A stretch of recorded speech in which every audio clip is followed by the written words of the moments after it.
안녕하십니까. 안녕하십니까. 뿌리뿌리. 뿌리뿌리 너무 늦었다. 예, 오늘은 우리 뿌리병원의 이현철 원장님을 모시고 어깨 통증과 그 질환에 대해서 얘기를 나눠볼까 합니다. 그 환자분들이 많이 궁금해하시는 어깨 통증의 원인, 또 치료 방법, 수술 이후 전후의 치료 과정들에 대해서 설명을 드릴까 해요. 이현철 원장님 인사 한마디 부탁드릴까요? 네, 안녕하세요. 뿌리병원에서 어깨 담당하고 있는 이현철입니다. 원장님이 그렇게 박수 쳐줬어요. 평소에 이렇게 관심이 별로 없는 것 같아요. 예.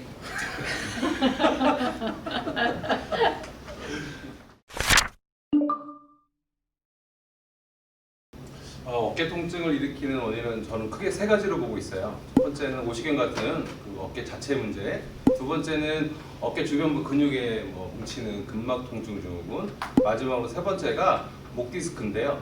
목 디스크는 목이 아픈 게 목 디스크가 아니고 목에서 어깨하고 이렇게 상지 팔로 가는 신경이 나와요. 그 신경이 디스크 때문에 눌렸을 경우 목 디스크가 그런데 어깨로 아파요. 그래서 우리가 어깨 통증이 있을 때는 제일 흔한 오십견 그런 것도 있지만 목 디스크도 항상 염두를 둬야 돼서 다른 검사 말고 엑스레이만으로도 좀 검사를 해야 되고 그에 대해서 저희가 진료를 좀 같이 볼 때 도움이 되거든요. 예, 그러면은 목 검사를 해서 목 때문에 어깨에 통증이 오는 겁니다라고 하면은 과를 좀 옮겨서 목 디스크를 볼 수 있는 신경외과라든지 아니면은 척추 파트의 정형외과 의사 선생님을 만나봐야 되는 건가요? 그럼요. 제가 치료를 해드릴 수도 있지만 어차피 제가 드릴 수 있는 거는 약밖에 없기 때문에 그 이상의 신경 치료라든지 아니면 MRI 같은 특수 검사를 하려면 아무래도 좀 더 목 디스크를 많이 봤던 경험이 많았던 신경외과 선생님들이 저희 병원 같은 경우에는 봐주시는 게 훨씬 더 효율적이죠. 아, 예, 알겠습니다. 어깨 통증 중에 어깨 관절 자체 문제로 국한해 봤을 때 어깨 통증은 제 생각에는 대부분 염증 때문에 발생하는 것 같아요. 흔히 걱정하는 힘줄 파열, 회전근 파열은 갑자기 발생하는 게 아니고 서서히 발생해요. 퇴행성 파열인데요. 힘줄이 끊어질 때 잠깐 아프고 말 경우가 많고 계속 아프진 않아요. 그다음에 그 이후로는 끊어진 힘줄이 담당하는 근력 저하 정도가 있기 때문에 환자분이 느끼는 주관적인 증상은 별로 없을 수가 있어요. 그리고 이제 제가 듣다 보니까 그쪽에 하는데 힘줄하고 근육하고는 구별을 좀 하셔야 돼요. 힘줄은 이 근육이 힘줄로 이렇게 변해서 이제 뼈에 붙게 되는데 근육 파열은 상당히 아픕니다. 근육 파열은 막 파열되는 순간 되게 아프고 우리 흔히 축구하다 햄스트링 오고 그러듯이 그건 통증이 빡 오는데 힘줄 부위에서는 아까 말씀하신 것처럼 서서히 이렇게 파열되고 그럴 때는 통증이 별로 없고 딱 끊어지는 그 당시에도 별로 통증이 없을 수도 있습니다. 그래서 힘줄하고 근육은 좀 완전 틀린 거기 때문에 헷갈리시면 안 되겠습니다. 아주 좋은 포인트를 집어주셨어요. 아, 최원장님 브라보. 그렇군요. 다음 질문으로 가보면 팔을 앞이나 옆쪽으로 움직이면 불편함도 없고 제한도 없는데 뒤쪽으로만 팔을 돌리려고 하면 아프다. 이거는 어떤 경우가 괜찮을까요? 이런 궁금함을 말씀을 해주시는 환자분들이 있었어요. 그러니까 뒤로 돌린다는 거는 만약에 이렇게 앉았을 때 이거를 말씀하시는 건가요? 아니, 이렇게 내외전. 이렇게. 내외전이라고 예. 해요. 내외전. 이렇게. 뒤로 이렇게. 예. 우리 이제 화장실에서 좀 처리할 때 쓰는 그쪽 행동인데요. 이렇게. 요게 내외전인데 여러분 오십견이라고 많이 알고 계시죠? 그거는 병이 일본에서 잘못 지어낸 별명인데 정식으로는 유착성 관절 낭염 혹은 동묘경이라고 해요. 어깨에는 관절낭이라고 이제 관절 주머니가 있는데 여기 염증 생겨가지고 관절 주머니가 두꺼워지고 쪼그라드는 거예요. 처음에는 어깨 통증만 약간 있어요. 그러다가 염증이 좀 그리고 앞으로 내려가면서 앞에 있는 요 관절낭이 두꺼워지면서 내외전이 잘 안 돼요. 오십견의 처음 증상이 내외전의 제한이에요. 흔히들 오십견 하면 이렇게 안 되는 걸 알고 있잖아요. 이렇게 이건 전방거상이라고 그러는데 요분들은 진행이 많이 된 거고 요분들 처음부터 이렇게 굳지 않았거든요. 처음에는 아프기만 했어요. 그러다가 점점 요게 안 되고 그다음에 옆으로 안 되고 그다음에 앞으로 안 되고 이렇게 증상이 생기는 거예요. 저 아픈데요? 여기가? 어, 이렇게 했을 때? 예, 제 환자분이긴 했는데 저는 넘어가고요. 예, 알겠습니다. 다음에는 꼭 치료 좀 해주세요. 잘 살려다고만 하지 말고. 부연 설명을 좀 한 가지 드리면 MRI 검사에서 이상이 없다 이렇게 했을 때는 일단은 큰 위중한 병은 없다 이렇게 좀 생각을 하시면 될 것 같고, 단 MRI 검사는 좀 한계가 정적인 검사입니다. 그래서 가만히 있는 상태에서 가만히 있는 상태를 찍은 게 MRI인데 저희 관절은 항상 동적인 움직여주는 관절이기 때문에 이 동적인 상태의 평가에 있어서는 MRI가 좀 부족한 면이 많거든요. 그래서 MRI에서 이상이 없다 그러면 큰 질환은 없다. 하지만 얼마든지 아플 수는 있다. 동적으로. 그렇게 좀 생각하시면 도움이 될 것 같고, 그 다음에 이 또 유착성 관절염이 뭐 50견, 동결견이라고 이렇게 하는데 사실은 이제 이게 어깨에서 제일 많이 발생을 해서 어깨 쪽 파트에서 많이 이렇게 좀 연구도 많이 진행되고 치료법도 많이 이렇게 좀 많이 활성화되고 이렇게 되는데, 최근에는 고관절 이런 데서도 이제 제 뭐 가끔씩 어디서 이렇게 뭐 다른 의사 선생님들이 말씀하시는 거 보면 뭐 동결견이 고관절 동결견 이렇게 뭐 표현하시는 분들도 있는데, 견이 이제 어깨견이기 때문에 그건 좀 틀린 말인 것 같기는 하고, 아무튼 이 관절낭, 관절을 감싸고 있는 관절낭이 있는 곳은 어디든지 다 이 유착성 관절낭염이 생길 수 있고, 고관절에도 좀 많이 비슷한 유사한 증상이 있습니다. 그래서 이런 것들은 꼭 어깨뿐만 아니라 다른 데서도 좀 생길 수 있고, 하지만 어깨가 제일 많이 생기는 부위다. 이렇게 부연 설명 한번 해드릴 수 있을 것 같고, 그 회전근개 파열 끊어진 게 있다고 해서 다 수술하진 않아요. 우선 파열 크기, 뭐 환자분의 나이, 활동 정도, 그다음에 지금 뭐 직장 생활 이런 걸 다 고려해서 치료 방법을 결정하는 거고, 수술은 항상 마지막에 생각을 해야 돼요. 처음부터 수술하진 않아요. 뭐 교과서상에 나오는 그 힘줄 파열 수술에 대한 기준을 보면은 완전 파열은 보통 하고요. 그다음에 부분 파열, 완전히 끊어지지 않는 것 중에 힘줄 두께 50% 이상 파열이 길이가 한 10mm 이상일 때 수술을 고려하게 돼요. 이럴 경우에는 6개월간의 수술 아닌 다른 뭐 약물, 운동치료 같은 비수술적 치료를 한 다음에 그래도 호전이 없을 경우에 수술을 고려하게 됩니다. 또 하나 아까 말씀드린 그 중요한 요소는 환자분의 나이인데요. 예를 들어서 85세 할아버지 완전 파열은 수술 안 해도 되고 25세 청년의 부분 파열은 수술을 고려할 수가 있어요. 그 이유는 힘줄이 완전히 파열돼서 기능을 잃어버리게 되면 말라버린 퇴축이 일어나게 되는데, 퇴축이 일어날수록 수술을 해서 다시 꾸며놓더라도 다시 끊을 확률이 높아져요. 사실 85세 할아버지는 뭐 수술 굳이 안 하시더라도 그게 퇴축이 많이 진행 안 돼서 나중에 관절염까지 와서 뭐 인공관절 해야 되는 복잡한 뭐 어려운 수술까지 안 가도 될 가능성이 많은데, 25세 청년의 경우에는 그 어깨를 60년간을 써야 돼요. 그러면 그냥 파열을 냅두면은 안 좋게 갈 가능성이 많기 때문에 좀 적극적으로 수술을 할 수도 있어요. 수술이 필요하더라도 환자분의 뭐 직장 생활, 그렇죠? 당장 일을 해야 되는 일을 못하면 뭐 어떻게 먹고 살아요, 그렇죠? 그걸까지 고려해가지고 수술 여부를 결정해야 돼요. 수술하고 나면은 한 4개월, 6개월간 일을 못해요. 일상생활은 가능한데 사무 일 보는 분들이 상관없지만 어깨 써가지고 일하는 분들은 그거 어떻게 해요? 그러니까 그런까지 고려해서 수술 여부를 잘 결정을 해야 돼요. 여러 가지 고려할 사항이 많이 있군요. 정리하면 뭐 파열의 정도, 뭐 나이, 뭐 직장, 무슨 일을 하시느냐 이런 것들을 여러 요소들을 종합적으로 이렇게 고려해서 수술력을 결정해야 된다, 이런 말씀이시네요. 네네. 차원정님이 정리를 아주 깔끔하게 잘 해주신 것 같아요. 어깨 힘줄 파열 수술은 끊어진 힘줄을 원래 그 자리 뼈에다가 이제 붙이는 수술인데요. 그때 이제 몸에 흡수되는 나상못을 뼈에 이렇게 삽입을 하고 거기 달려있는 실로 힘줄에 꿰서 꾸며놓는 거예요. 그래서 힘줄이 너무 짧거나 아니면 너무 약하거나 또는 뼈가 너무 약해서 다시 빠질 위험성이 있을 때는 운동을 너무 빨리 못하겠죠. 다시 끊어지거나 빠지면 낭패잖아요.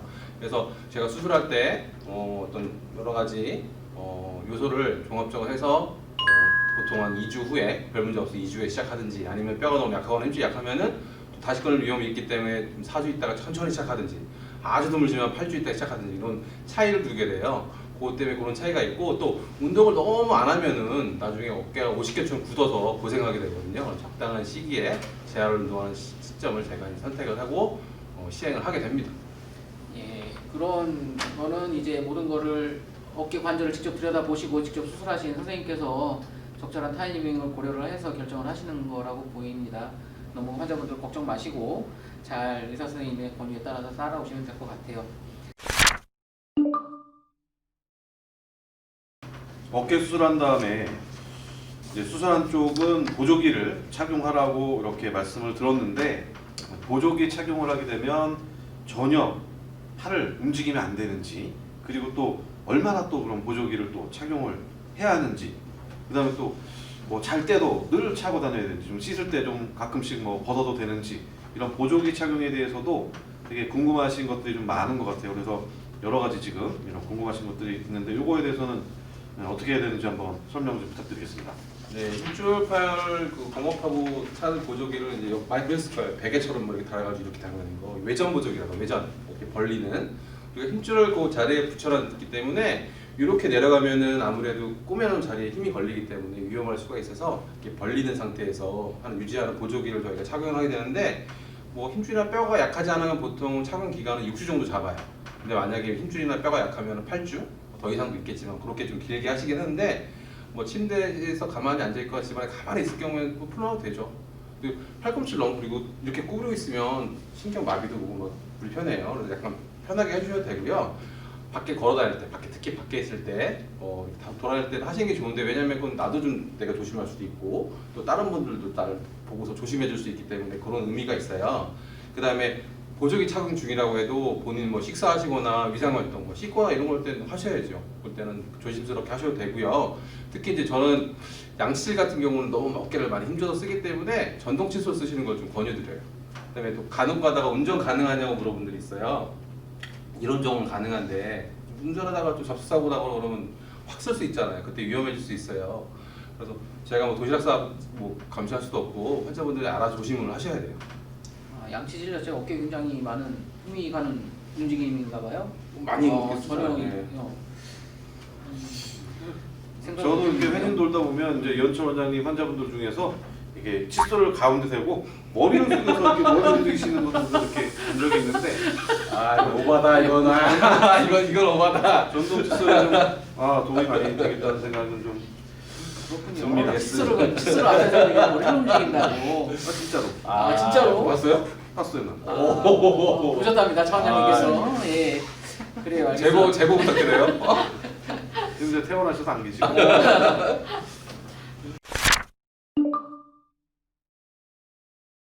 대부분은 힘줄 자체가 약해서 끊어지는 거예요. 요즘 수술 재료나 수술 기술이 많이 발전해서 나서 한 번씩 빠지거나 뭐 실이 풀리거나 그런 일은 거의 없다고 보면 되고요. 어깨 전문학회에서는 또 재파에 대해서 많은 연구와 노력을 하기 때문에 많은 성과가 있긴 해요.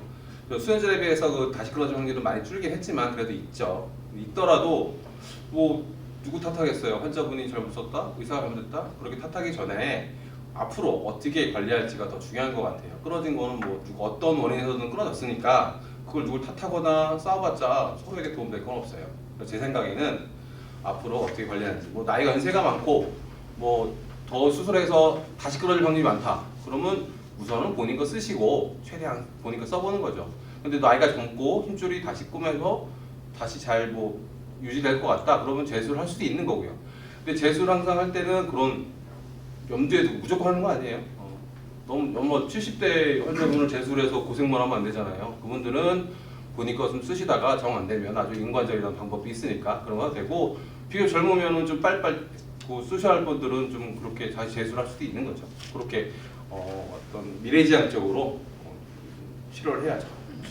네, 여기서도 저도 좀 부연 설명을 좀 한번 좀 드리자면 이런 것들은 사실 이렇게 수술하고 나서 다시 파열이 되거나 다시 문제가 생겨서 재수술하는 거에 대해서는 사실 어깨 이런 회전근개뿐만 아니라 어디서든 다 생길 수가 있거든요. 그런데 이제 저희가 그런 걸 꼬맬 때 저 같은 경우에는 이제 환자분한테 설명을 드릴 때 뭐 젊은 사람들 같은 경우에는 이런 가죽 옷이 찢어져서 바늘로 꼬매 놓으면 가죽 옷 자체가 튼튼하기 때문에 꼬매 놓으면 아주 견고하게 고정이 되지만 이제 연세가 많이 드실수록 우리 옷 같은 거 좀 오래 입으면 해지잖아요. 살짝 해지면 해진 부위가 찢어지면 해진 부위 꼬매놔도 이 꼬매놓은 실이 문제가 아니라 또 이렇게 힘을 줘서 이렇게 하면 그 꼬매놓은 옆쪽이 다시 이렇게 금세 이렇게 찢어지고 이런 것들은 사실 애매하거든요. 이게 수술에 따른 이게 뭐 수술이 잘못된 건가? 그렇게 표현하기는 좀 애매하고 하지만 또 이거 그러면 안 찢어지나요? 이렇게 말하면 이건 또 찢어질 수도 있고 하여튼 이런 것들은 좀 애매한 부분이 있습니다. 근데 근본적으로 재파열은 멀쩡했던 찢어지지 않았던 애들도 찢어지는데 수술해놨다고 또 안 찢어지느냐? 그렇지는 절대 않으니까 그런 것들에 대해서는 정말 아까 말씀하신 것처럼 수술 전에 충분한 설명과 또 질문하시고 답변 듣고 이해를 하시고 하셔야지 나중에 그런 오해나 그런 억울한 마음 그런 것들이 좀 없으실 것 같습니다. 우리 어깨 전문의로서 마지막으로 하실 말씀은 없으신가요, 이현철 원장님? 당연히 있죠. 네. 대본에 있기 때문에. 네, 한 말씀. 첫 번째는 첫 번째는 어깨 아픈 원인은 다양해요. 대표적으로 어깨 자체 문제, 어깨 주변 근육 문제, 목 디스크. 기회가 되면 제가 근육 문제 한번 다뤄보신대요. 두 번째는 어깨 자체 문제 중에는 제일 흔한 게 염증, 50개가 제일 많아요. 그다음에 힘줄 염증이 많고요. 세 번째는 힘줄이 끊었다고 어깨를 못 쓰진 않아요. 네 번째는 힘줄이 끊었다고 다 아프지도 않고요. 다섯 번째, 힘줄이 끊었다고 다 수술하진 않습니다. 여섯 번째, 제일 중요해 어깨가 아프면 뿌리병원으로 오세요. 뿌리뿌리. 감사합니다. 예, 이번 시간 이것으로 마치고 다음 시간을 또 기대하면서 인사드리도록 하겠습니다. 감사합니다. 감사합니다. 구독. 좋아요. 알람 설정 부탁드리겠습니다. 감사합니다.